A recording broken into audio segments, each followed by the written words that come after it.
سیاسی درجہ حرارت میں کمی کیسے ممکن ہے بھی یا نہیں، اس پہ بات کریں گے. ہمیں جوائن کیا سینئر سیاستدان فواد چودھری صاحب نے. فواد صاحب السلام علیکم and thank you very much. جی اسلام. یہ فرمائیے گا کہ جو سچویشن چل رہی ہے اس وقت ملک میں، اور تحریک تحفظ آئین پاکستان بھی مذاکرات کے لیے کوشش کر رہی ہے. حکومت نے رضامندی کا اظہار بھی کیا ہے. پرائم منسٹر شہباز شریف صاحب نے کہا کہ مذاکرات کے لیے تیار ہیں. رانا ثناء اللہ صاحب کہہ رہے ہیں 5 بڑے بیٹھ جائیں تو معاملات حل ہو سکتے ہیں. آپ کی ایک کمیٹی ہے وہ بھی کوشش کر رہی ہے. تو آپ کو کیا لگتا ہے کہ کوئی کمی آئے گی اس سیاسی درجہ حرارت جو اتنی سردی کے باوجود اتنا زیادہ ہوا ہے پاکستان میں؟ صاحب ایک تو ظاہر ہے کہ ہمارے لیے بڑی اطمینان کی بات ہے کہ اب سے چند ہفتے پہلے جب ہم نے یہ بیڑا اٹھایا کہ ڈائیلاگ ہونا چاہیے، پولیٹیکل ٹمپریچر نیچے ہونا چاہیے، تو اس وقت اتنی اس کے ٹیکر نہیں تھے. لیکن آج مہینے سوا مہینے کے بعد جب محمود مولوی صاحب نے، عمران اسماعیل نے، میں نے اور دوستوں نے مل کے نیشنل ڈائیلاگ کمیٹی بنائی، ہم نے یہ ایک ایفرٹ کی. اس کے بعد اب یہ ہے کہ پورے پاکستان کے اندر ایک میڈیا پہ ہر جگہ یہ آواز ہے کہ ایک نیشنل ڈائیلاگ جو ہے وہ ضروری ہے اور چیزوں کو کول ڈاؤن کرنا ضروری ہے، ٹمپریچر نیچے لانا ضروری ہے. اب اس کے لیے جس طرح آپ نے اپنے سوال میں ہی پوچھا ہے کہ عملی اقدامات کی ضرورت ہے، وہ کیا ہے؟ دیکھیے، آپ نے بات چیت شروع کرنی ہے. فی الحال مسئلہ یہ ہے کہ جو عمران خان ہے، اسٹیبلشمنٹ ہے اور حکومت ہے، ان کے تعلقات اتنے کشیدہ ہیں کہ اس کے اندر وہ ایک دوسرے کے ساتھ بیٹھ بھی نہیں سکتے. تو جب تک یہ صورتحال اتنا ہائی رہے گا ٹمپریچر، تو ظاہر ہے کہ بات چیت نہیں ہو سکتی. اس کے لیے ہماری تجویز یہ ہے کہ حکومت اور اسٹیبلشمنٹ مہربانی کرے اور کچھ ایسے اقدامات کرے جس سے کہ ٹمپریچر نیچے آئے. مثال کے طور کے اوپر کوٹ لکھپت میں جو اسیر رہنما ہیں ان کو ریلیز کر دے.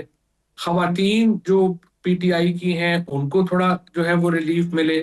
اس سے دیکھیے پھر اگلے مرحلے میں آپ عمران خان سے یہ کہیں گے کہ جو پرسنلائزڈ کیمپینز ہو رہی ہیں آفیشیل اکاؤنٹ سے، آپ ان سے دوری اختیار کریں.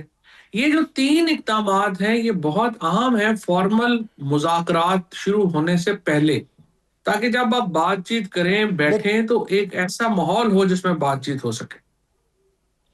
اچھا، لیکن آپ کی کوششیں جو ہیں لگتا ہے کہ وہ کامیاب نہیں ہو رہی، کیونکہ تحریک تحفظ آئین پاکستان نے، آپ نے ان کو شرکت کی دعوت دی اپنی قومی کانفرنس میں، انہوں نے آپ کی دعوت مسترد کر دی. انہوں نے کہا ہم نہیں آئیں گے کیونکہ آپ نے پی ٹی آئی کو تو بلایا نہیں جو اصل پارٹی ہے. یہ جھگڑا کیا ہے؟ نہیں، ہم نے تو پی ٹی آئی کو بھی بلایا ہے، ہم نے تحریک تحفظ آئین کو بھی بلایا ہے.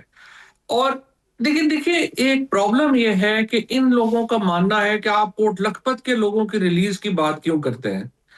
دیکھیے مسئلہ یہ ہے کہ علامہ یہ ناصر تحریک عباس صاحب تحفظ ہوں، آئین پاکستان کہتی ہے.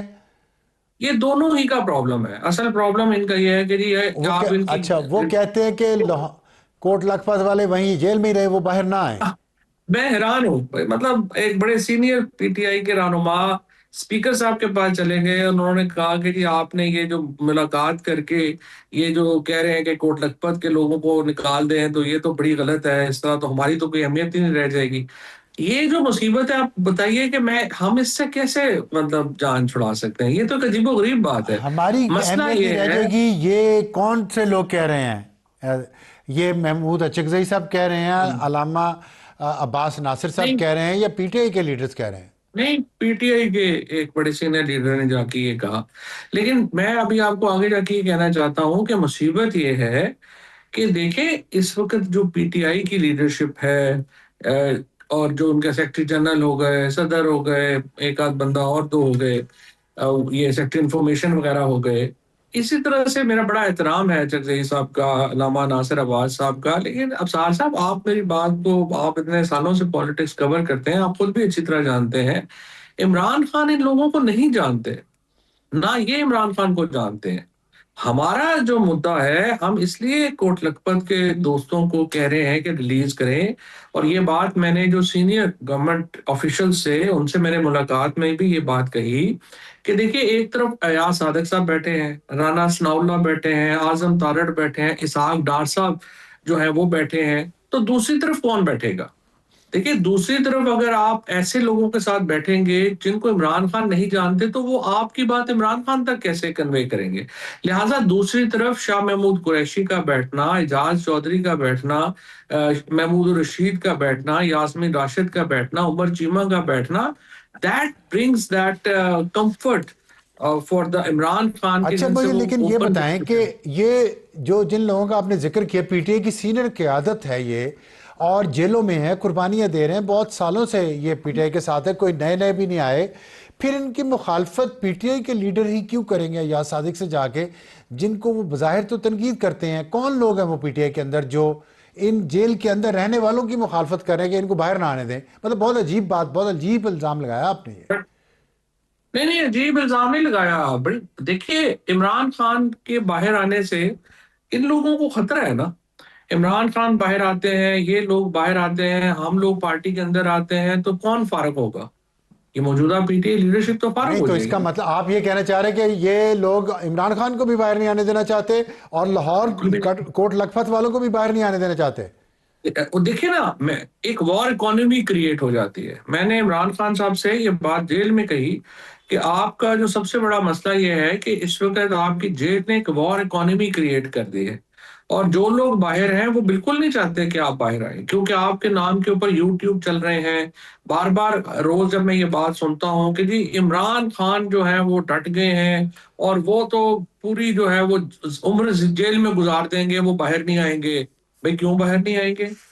یہ خواہش جو ہے یہ روزانہ پی ٹی آئی کے انقلابی جو اوور انقلابی یوٹیوبر ہیں اور جو سوشل میڈیا کے بڑے لوگ ہیں ان کی طرف سے آپ کو روز نظر آتی ہے۔ اس کے لیے عمران خان کی ہمدردی نہیں ہے۔ پھر جو آرمی چیف کے خلاف، اچھا فیلڈ جو مارشل کے خلاف جو کیمپین چلائی جاتی ہیں جان بوجھ کے، کہ دیکھیں جی وہ پاؤں میں گر گیا حکومت، مثلا آج کل ایک بڑی لائن ہے جی کہ اب جی وہ سہیل آفریدی نے کہہ دیا ہے لانگ مارچ کا تو حکومت پاؤں میں گر گئی ہے۔ بھئی وہ پورا سال ہی وہ تو کہتے رہتے ہیں کہ ہم آج آ جائیں گے، کل کر جائیں گے، تو پھر اس کا پاؤں میں یہ جان بوجھ کے یہ رنجشیں پیدا کی جاتی ہیں، باتیں کی جاتی ہیں تاکہ مذاکرات نہ ہوں۔ اور میں آپ کو بتاؤں یہ ہر طرف ایک وار اکانومی ہوتی ہے جس سے لوگ فائدہ اٹھا رہے ہوتے ہیں۔ بڑے اینکرز کو بھی یہ مسئلہ آ جاتا ہے کہ یہ بات چیت کیسے ہوگی، یہ تو جب تک عمران خان کو وہ جو ہے وہ ایک نشان نہیں بنا دیں گے تو اس کے بغیر تو بات ہی نہیں بننی۔ تو یہ ایک وار اکانومی ہے، وہ دونوں سائڈوں اچھا کو چلے اس بات کا ادراک ہونا اچھا چاہیے۔ صرف مجھے آخری لیکن آخری لیکن آخری 3 سیکنڈ، آخری 3 سیکنڈ، دونوں سائیڈوں کو اس چیز کا ادراک ہونا چاہیے کہ ایک بہت بڑا انٹرسٹ گروپ یہ ہے کہ یہ لڑائی بڑھے اور کنٹینیو کرے۔ اگر ان میں اتنی بھی عقل نہیں ہے کہ وہ یہ دیکھیں کہ اس لڑائی میں جو ہے وہ ایک بہت بڑا گروپ فائدہ اٹھا رہا ہے تو پھر تو ظاہر کچھ نہیں ہو سکتا۔